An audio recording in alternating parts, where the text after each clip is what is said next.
विश्व साहित्य सरगम। ए हमनशी सुनाऊं कैसे, हदीसे दिले दौरा तुमको, गम के शोलों में जलते हैं कैसे, अरमाने शबिस्ता तुमको।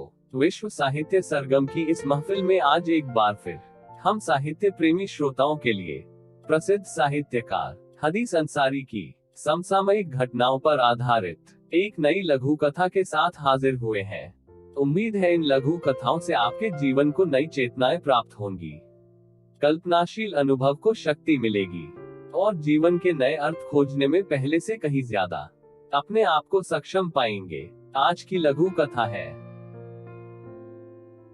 परिस्थितियां।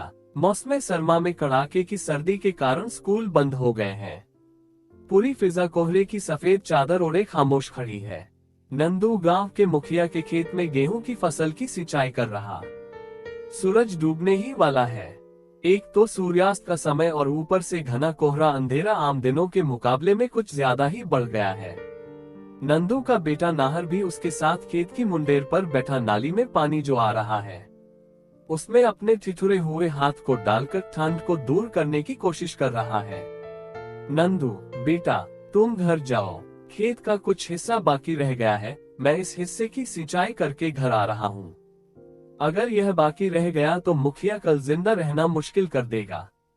तुम जाओ, जाकर पढ़ाई करो ताकि तुम्हें मेरे जैसे दिन नहीं देखने पड़े। नाहर पिताजी आपकी छुट्टियां नहीं होती हैं। इस सर्दी के मौसम में सभी अपने घरों में हैं और छुट्टियां मना रहे हैं। कुछ देर सोचने के बाद पिताजी हम किसकी प्रजा हैं? क्या हम आजाद हैं? हम गांव के मुखिया जी के साथ चारपाई पर क्यों नहीं बैठते हैं? क्या हम बराबरी का अधिकार नहीं रखते हैं? क्लासरूम में तो गुरुजी कह रहे थे कि हम सभी बराबर हैं, अब हमारा राज है, हम किसी के गुलाम नहीं है। ये प्रजातंत्र का युग है। प्रजातंत्र में हर व्यक्ति को बराबर का अधिकार हासिल है। नंदू बेटा प्रजातंत्र दो तरह का होता है। पहला प्रजातंत्र वह है जिसमें देश का मुखिया जनता के प्रत्येक व्यक्ति की, चाहे वह आला हो या कमजोर, सबकी बातें सुनता है। प्रत्येक व्यक्ति की जाति और धर्म द्वेष के बिना उनकी आस्थाओं, भावनाओं, अभिव्यक्तियों और समस्याओं को सुनता और समझता है, उनका निराकरण करता है। देशवासियों के प्रत्येक व्यक्ति से प्यार और स्नेह रखता है।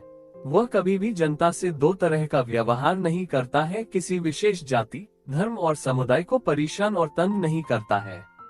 वह जनता की भलाई के लिए हमेशा अपने को समर्पित रखता है। उसके इस आचरण का प्रभाव देश के दूसरे व्यक्तियों पर भी पड़ता है। नाहर पिताजी आपकी यह बातें तो सपने की तरह है। क्या प्रजातंत्र सपने की तरह होता है? नंदू नहीं बेटा, हम कहने को तो आजाद हैं, लेकिन परिस्थितियां अभी बदली नहीं है।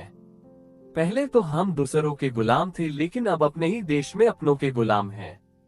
ये प्रजातंत्र का दूसरा भाग है जिसमें हमारे और तुम्हारे जैसे किसी तरह जिंदगी के दिन गुजार रहे हैं।